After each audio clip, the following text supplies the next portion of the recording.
Hello and welcome. I'm Conrad Sauvé, President and CEO of the Canadian Red Cross, and I'm pleased to welcome you all to today's event. We're joining you from Ottawa, which is on the unceded territory of the Algonquin Anishinaabe people. Bonjour et bienvenue. Je m'appelle Conrad Sauvé, je suis le président et chef de la direction de la Croix-Rouge canadienne. C'est un grand plaisir pour moi de vous souhaiter la bienvenue à cet événement. Nous nous joignons à vous depuis Ottawa, qui se trouve sur le territoire non cédé de la nation algonquine Anishinaabe. I'd like to extend a warm welcome to our guest, Minister Mendicino, Minister Sajjan, Minister Lametti, Parliamentary Secretary Damoff, Parliamentary Secretary Lalonde. Welcome here. And I'd also like to welcome our partners from other humanitarian organizations who are working to ensure humanitarian aid can reach people in need in Afghanistan.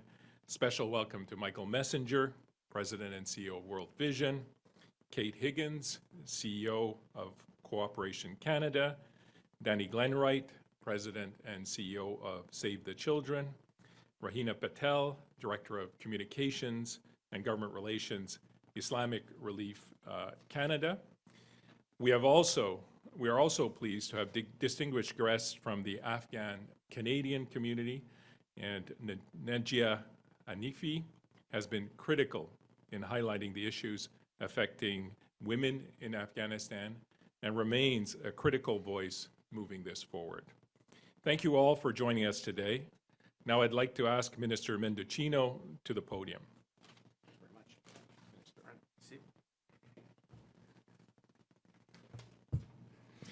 Good afternoon, bon après-midi, and as we begin, I would like to acknowledge that we're gathered on the unceded territory of the Algonquin Anishinaabe people. I also want to take a moment to acknowledge the presence of my distinguished colleagues and friends, Minister Sajjan, Lametti, of course, Pam and Marie-France, and in particular, I want to thank you, Pam, for your advocacy on the Special Afghanistan Committee, much of which has contributed in the lead up to this announcement today. I obviously want to thank you as well, Conrad, and all of the team here at the Canadian Red Cross and all of the organizations and community leaders who contribute so much in being able to deliver the humanitarian aid. The life-saving work that you do is such a critical part of the work that we do together every day, from most recently here in Canada to Fiona in Atlanta, Canada, and more recently in Turkey and Syria. So thank you again for hosting us. Friends, we're gathered today because of Canada's commitment to the people of Afghanistan. This commitment is long-standing and unwavering. It did not start with Canada's military mission, nor did it end with the withdrawal of the coalition in 2021. It is a relationship and a commitment that has been built up over many years. Afghan refugees building new lives here, Canadians building schools and futures across Afghanistan, and our two peoples building a more just world for everyone despite the challenges. Chers amis, nous sommes réunis aujourd'hui en raison de l'engagement du Canada envers le peuple afghan. Cet engagement est de longue date et inébranlable. Il n'a pas commencé avec la mission militaire du Canada, pas plus qu'il n'a pris fin avec la retraite de la coalition en 2021. C'est un engagement qui s'est construit sur de nombreuses années. Les réfugiés afghans se construisent une nouvelle vie ici. Les Canadiens construisent des écoles et des avenirs dans tout l'Afghanistan, et nos deux peuples construisent un monde plus juste pour tous. Now, notwithstanding this progress, the last year and a half since the Taliban took over Afghanistan and the violent way in which they have seized power has presented serious challenges. The Taliban are a recognized terrorist group under Canadian law. They overthrew a democratically elected government. They have a wanton disregard for human rights. And today, the day after International Women's Day, we must take a moment to condemn their shameful and violent transgressions of the rights of Afghan women and girls. Their belief that women are somehow lesser than men. Their belief that girls do not deserve an education or a career. Their belief that Afghan women can't even aspire to a better future. This is wrong. Canada will always stand against the Taliban's violence, misogyny, and open disregard for the rights of the Afghan people. At present, the Taliban is listed as a terrorist entity under the Criminal Code.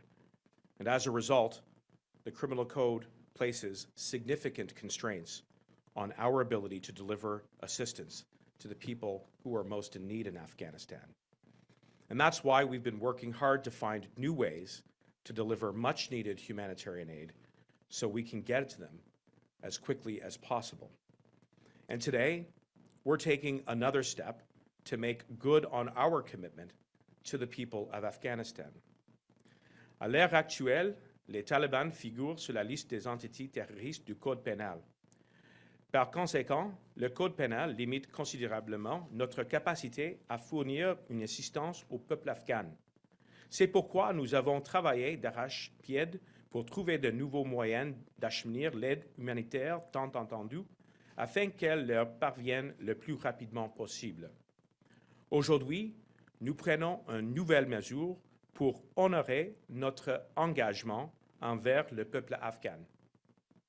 Earlier today, I was proud to table Bill C-41.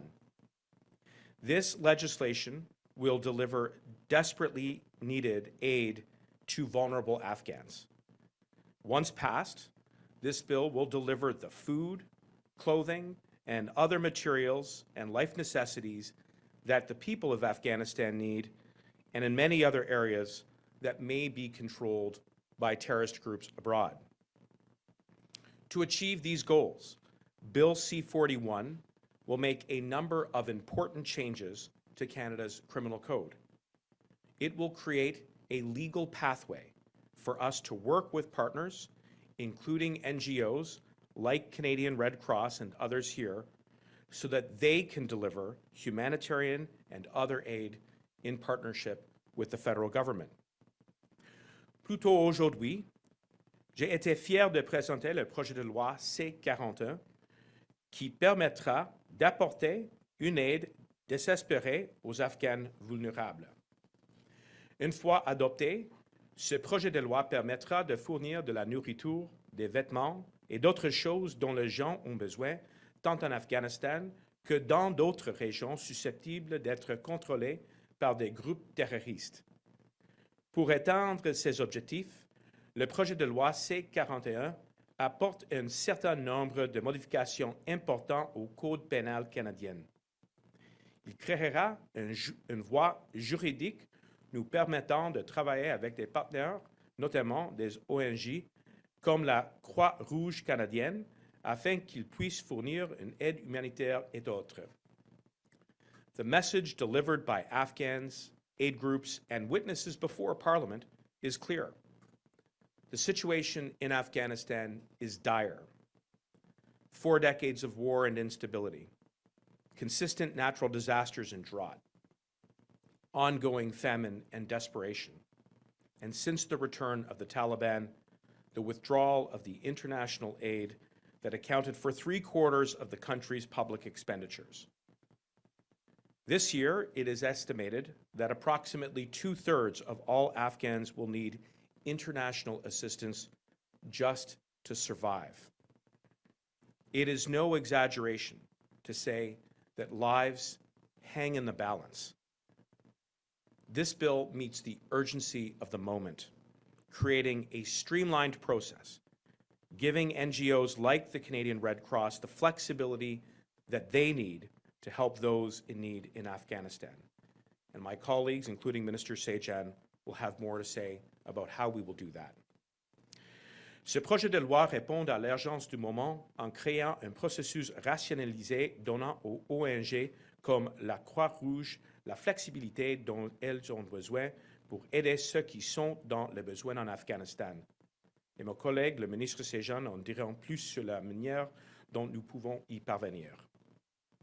Le Canada dispose de la loi antiterroriste parmi les plus strictes au monde. Je tiens à préciser que les mesures strictes visant à empêcher tout financement de parvenir à des groupes terroristes tels que les talibans seront maintenues. Mais nous ne laisserons pas ces lois nous empêcher de faire ce qu'il faut. Alors que j'ai fait cette annonce, je repense à une journée d'été à l'aéroport Pearson, où j'ai eu le privilège d'accueillir un avion de réfugiés afghans au Canada. Ils avaient tout enduré, de l'avancée rapide des talibans au chaos qui régnait à l'aéroport de Kaboul. Et pourtant, ils ont persisté, car l'histoire du peuple afghan est celle d'une résilience. Aujourd'hui, c'est d'eux qu'il s'agit, mais il s'agit aussi de leurs proches qui sont restés en Afghanistan. Canada has some of the strongest anti-terror laws in the world, and I want to be clear that stringent measures to prevent any financing from reaching terrorist groups like the Taliban will remain in place. But we will not let these laws stand in the way of doing the right thing. And as I make this announcement, I'm thinking back to welcoming some of those first families that we welcomed under our special program for those women and girls and religious minorities that were targeted by the Taliban after they took over, in particular. And I remember looking into their eyes and thinking about, hopefully, the new lives that they would be able to start here and have started here in Canada, but equally about their loved ones, their family members, their friends, their neighbors, who are still in Afghanistan. And we cannot forget about them. And that is precisely why we are here today, to tell you about the important news of the ways in which we are going to amend the criminal code so that we can deliver the humanitarian and life-saving aid that they need as quickly as possible. And I certainly also want to acknowledge my colleagues across the aisle, the opposition members with whom we have worked very closely on this particular recommendation. You heard me say at the beginning that my colleague and my parliamentary secretary, Pam Demoff, sat on that committee. There are other members as well who deserve credit for their advocacy. My sincere hope is that we're going to be able to pass this bill as quickly as possible so that we can get that aid to Afghanistan as quickly as possible as well. Thank you. Merci.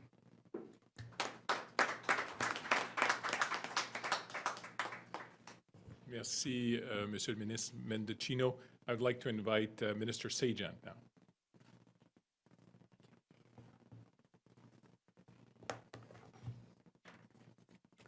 Thank you, Conrad, and thank you for hosting us here today. I, too, want to begin by acknowledging that we are gathered here on the unceded and unsurrendered territory of the Algonquin and Anishinaabe people. And I want to thank all the organizations from World Vision, Islamic Relief, Care Canada, Aga Khan, and Save the Children, and many others who could not be here today for their tremendous support. The Criminal Code Amendment proposal that Minister Mendicino has just announced today marks an important step forward, one that broadens the door for further support to millions of vulnerable people in Afghanistan. Now, it is difficult to overstate the scale of the humanitarian and economic crisis that people in Afghanistan face. Over 28 million people need aid. They urgently need food assistance, treatment for malnutrition, shelter, and access to basic health services. An alarming 3 million Afghan children under 5 years old face acute malnutrition. And in this immense suffering, we cannot lose sight of those Afghan women and girls. Now, the Taliban continues its zealous and ideological intolerance for the equality of women and girls. Women and girls are deprived of access to education, employment, and even the most basic human rights. So let me be especially clear here. This is a gender apartheid, and it must stop. Now, Canada will continue to work with our international partners to apply pressure on the Taliban so that girls can get the access to education, unlimited access to education. The education is not just a right, it is a pathway to a brighter future for everyone. So as we have seen the plight of women and girls in precarious, and we must remain united in our commitment to support women and girls in the face of unacceptable discrimination solely because of their gender. Now, as the United Nations noted in a recent report, the burden of people of Afghanistan have been forced to carry is far too heavy to manage alone. Now, while the Taliban's seizure of power has had a serious impact on the international community's ability to provide assistance, Canada has continued to provide international assistance through the United Nations and other partners. And just last year alone, this amounted to over $143 million in humanitarian assistance and $70 million in support for basic services, including health for Afghans and around the region. Despite the considerable challenges on the ground, including the Taliban's ever-increasing restrictions on women's participation in public life, I know that many Canadian organizations are determined to find more ways to help those in need, including and especially women and girls. Once granted an authorization by the Government of Canada, civil society organizations will have the clarity they need to deliver international assistance in Afghanistan while being shielded from criminal liability. And I believe the amendment announced today will support our humanitarian responsibilities while ensuring that Canada's counterterrorism measures will remain effective. And this amendment is vital to countless humanitarian aid workers in their ability to deliver critical life-saving assistance. And many Canadians have asked for this change. So today I want to thank them for the dedication to reaching the people who are most vulnerable, and I too want to take this opportunity to thank the opposition parties for their advocacy for this very important issue. There's many, far too many names to mention, but Alexi, Michael, Heather, just being a few of them. I want to thank them for their support and also thank Pam and many others for their advocacy of this very important work. Thank you. Merci beaucoup.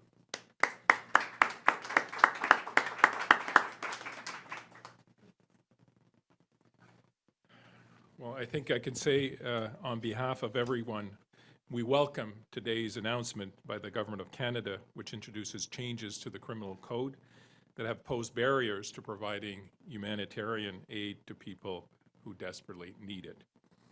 Changes are needed so that programs that have been halted for more than a year in Afghanistan will have the opportunity to resume.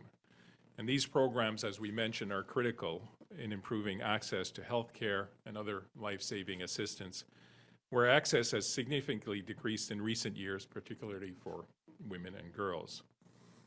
Il est impératif d'apporter des changements pour permettre la reprise des programmes en Afghanistan qui sont interrompus depuis plus d'un an. Et ces programmes sont d'une importance capitale car ils améliorent l'accès de la population aux soins de santé et permettent d'acheminer une aide vitale dans des régions où l'accès à de tels services a considérablement diminué dans les dernières années, particulièrement pour les femmes et les jeunes filles. Today's announcement is an important step forward and will be beginning to align Canada with other G7 countries that have faced similar challenges in delivering humanitarian aid to countries around the world, including Afghanistan. Il faut toutefois se garder de tomber dans la complaisance. Nous devons poursuivre nos efforts pour améliorer l'accès, faciliter la coordination, renforcer notre agilité. Nous incitons tous les partenaires à unir leurs efforts et à travailler ensemble pour y parvenir. In contexts like we find in Afghanistan, there's a number of factors that need to be addressed in order to help where help is needed the most. We have the compounded impact of conflict, climate change, sanctions, and fragile public health that disproportionately affects the most vulnerable in society. Thank you to our partners, including the Aid for Afghanistan Coalition. Together, we have and we will continue to advocate for solutions to allow humanitarian aid to reach people in desperate need. L'annonce du gouvernement du Canada que nous venons d'entendre aujourd'hui est un signal important. Elle témoigne de sa volonté de trouver des solutions et d'élargir la portée de notre action humanitaire. Je tiens à remercier chacun et chacune d'entre vous ici présents. Merci de votre engagement à venir en aide à ceux qui en ont le plus besoin. Today's announcement by the Government of Canada is an important signal. It demonstrates a commitment to finding solutions and extending our humanitarian reach. To each of you here today, thank you for your commitment to those who need our help the most. Merci. Thank you.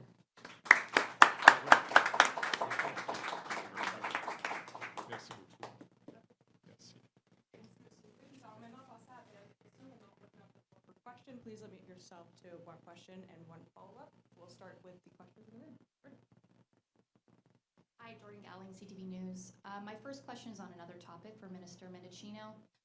Today, there was 2 more alleged Chinese government-linked police stations found in Montreal. This follows similar discoveries in Toronto and Vancouver. How many more of these are there in Canada, and why is this continuing? Well, first, it is absolutely unacceptable that any foreign power would think that they would be able to materialize foreign interference through these so-called police stations, which is why it is important to reassure Canadians that law enforcement agencies like the RCMP have cracked down and shut them down as we have become aware of that. And you have heard the RCMP confirm that in the past. Earlier today, they confirmed as well that they are carrying out an investigation into these 2 new so-called police stations in Montreal. I would remind everyone that these operations are carried out in a manner that is independent of the elected government, but it does go to show that they are remaining vigilant and clear-eyed about the importance of doing the work of fighting against foreign interference. This builds on the very strong track record that this government has had since taking the reins in 2015 of putting in place the resources, the authorities, the measures that are needed to take this on so that we can protect all of our institutions and obviously including our elections. And just on the announcement today, 8 groups have been asking for this for a while now. What commitment can you make to them today that this won't become a bogged down bureaucratic process? As you know, you have serious national security concerns to consider. That doesn't scream to me a fast process. Well, you're right to point out that there are some complexities, and I did point out that the Taliban are a listed terrorist entity under the criminal code, and so we did need to take the time to make sure that we put in place the legislative solution that was necessary to modify the criminal code, and I will turn to both Ministers Lametti and Sajjan to expand on that.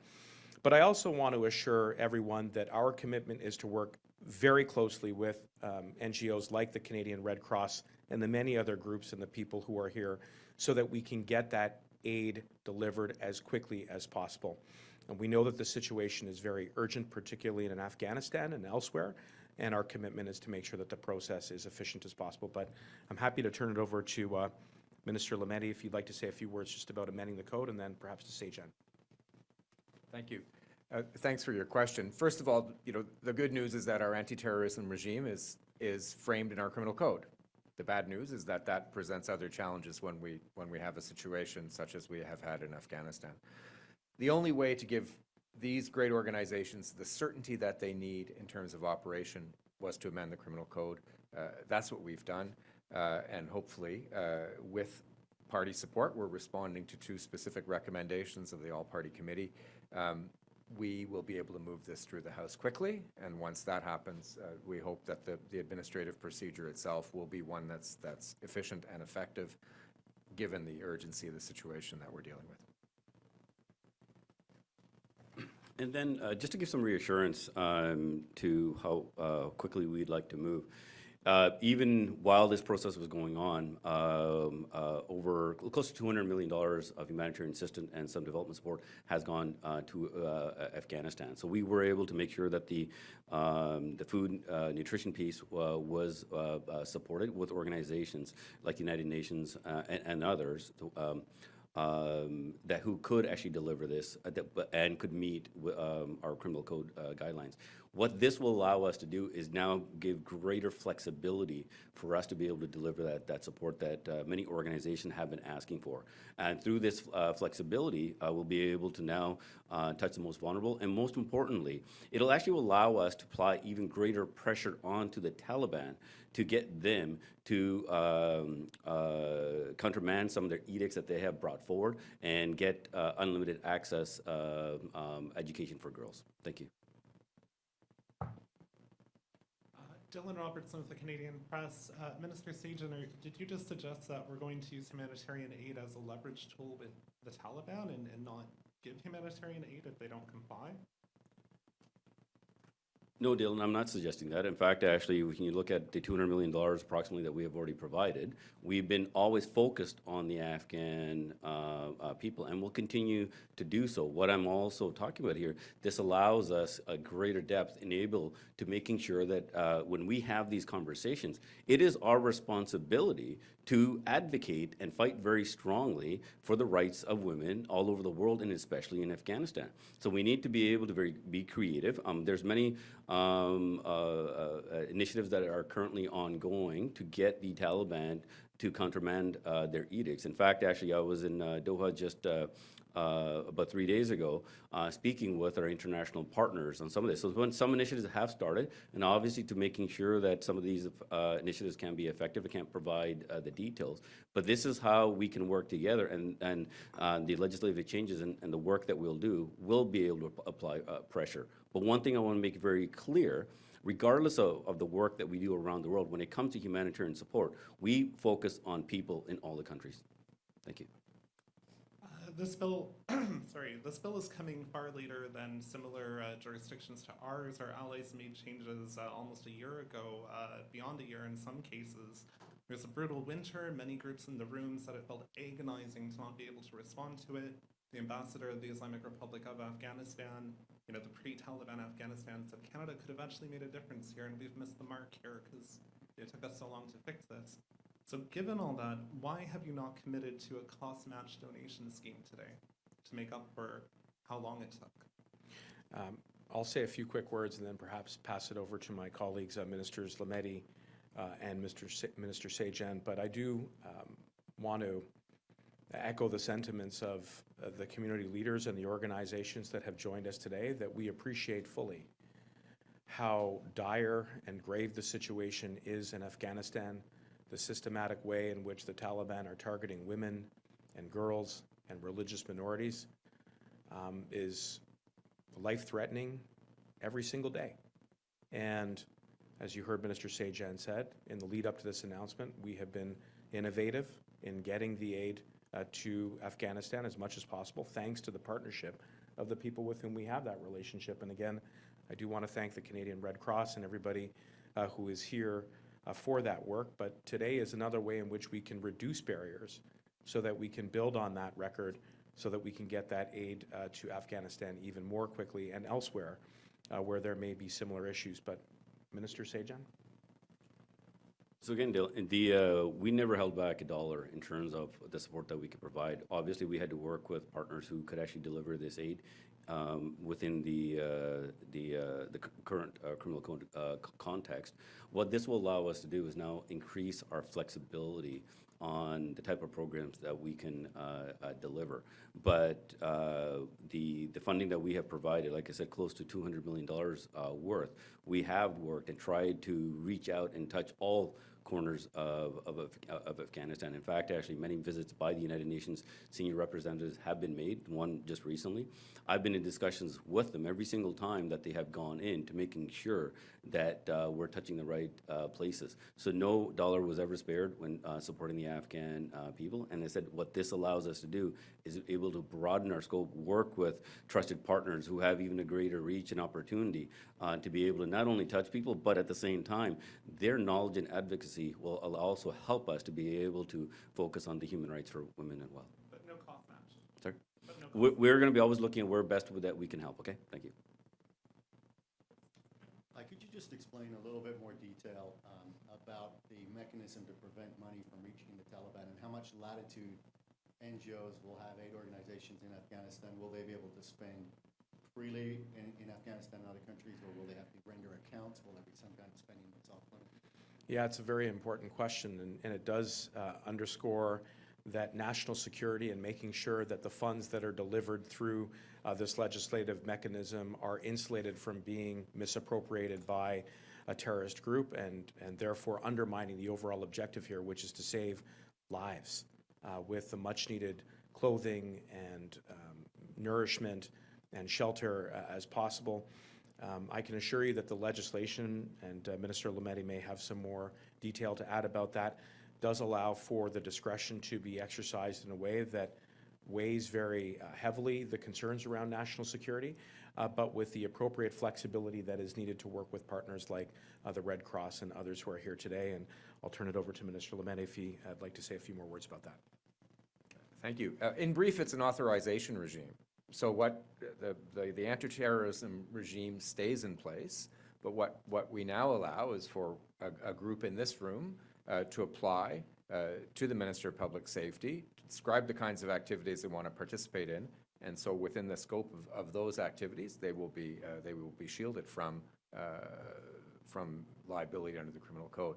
So it's as flexible as the groups in this room need it to be, and it allows us the flexibility again to allow them to do their good work, but still allows us to maintain the very stringent anti-terrorism measures that we want to keep in place for everyone else. And I know this goes beyond Afghanistan, and maybe this is a question for the aid organizations. Are there other parts of the world where terrorism listings are standing in the way of aid and where you might expect these operations? I think you're right to allude to that question as well, and I referenced it in my remarks, as did Minister Sajjan. I would say that this is very much today's announcement, a product of the work that was done on the Special Committee for Afghanistan, and it's a recommendation that was supported unanimously by the parties on that committee, and so it is our sincere hope that they will support in fast-tracking the passage of this bill. But it is not limited to Afghanistan. It does contemplate our ability to provide humanitarian aid to other countries where a terrorist entity may be in power. Perhaps, Conrad, you'd like to talk a little bit about some of those opportunities? I think Minister Lametti expressed clearly that it was specific to Afghanistan, as well as the change of regime needed an adjustment in terms of the criminal code. I think this is what's being addressed here. There's different carve-outs to allow for humanitarian assistance in different contexts. What we welcome, I think, even more importantly, of course, is the open dialogue we've had collectively with the Justice Department. And what we're hoping for is that this is an ongoing dialogue, because situations evolve, they're complex, and I think maybe this is a path forward in addressing these and making, of course, the legislation, the protection and balance evolve together. Thank you, merci. Nous allons maintenant passer aux questions sur la ligne téléphonique. We'll now pass to the teleconference line for questions. Operator? Merci, thank you. Please press star 1 at this time if you have a question. S'il vous plaît, veuillez sur l'étoile 1 maintenant pour poser une question. The first question is from Alec Manga of Parliament Today. Your line is open. Please go ahead. Hi, this question is for Minister Mendicino. I'm wondering what the uptake of this permitting regime you expect it to be. How many applications you expect to fill in, how quickly. I assume there are groups already waiting in the wings. I know you've posed that question to me, but I actually think Minister Sajjan may have a better line of sight on what the demand is, along with the Canadian Red Cross. So over to you, Harj. I actually just want to take this opportunity for the many organizations I've already spoken to about talk about the complexities of what's taking place in Afghanistan. Yes, the criminal code was a complexity, but let's not forget, we are working in a very dangerous environment still. I want to thank them for the work and the innovation that they're bringing to the table.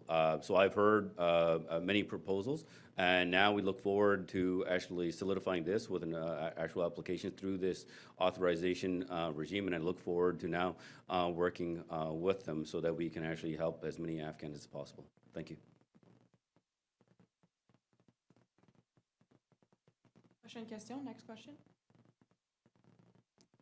Merci, thank you. The next question is from David Baxter. Your line is now open. Please go ahead.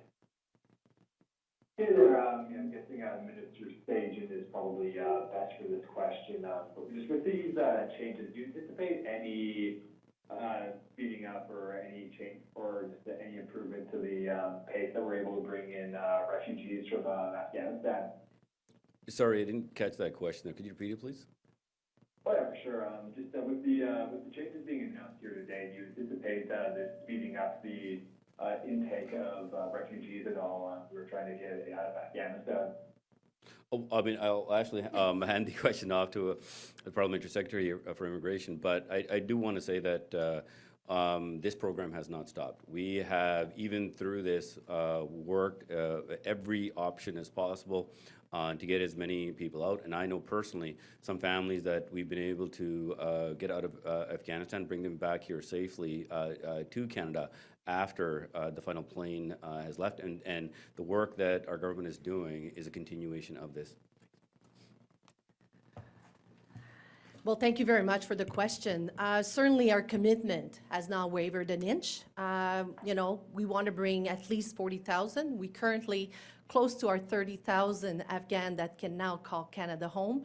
I had the great pleasure in the last years, just like a few of my colleagues, to engage with Afghan who have flee. And it was beautiful. I met 2 judges who, while they were in Afghan, had a possibility of practicing law.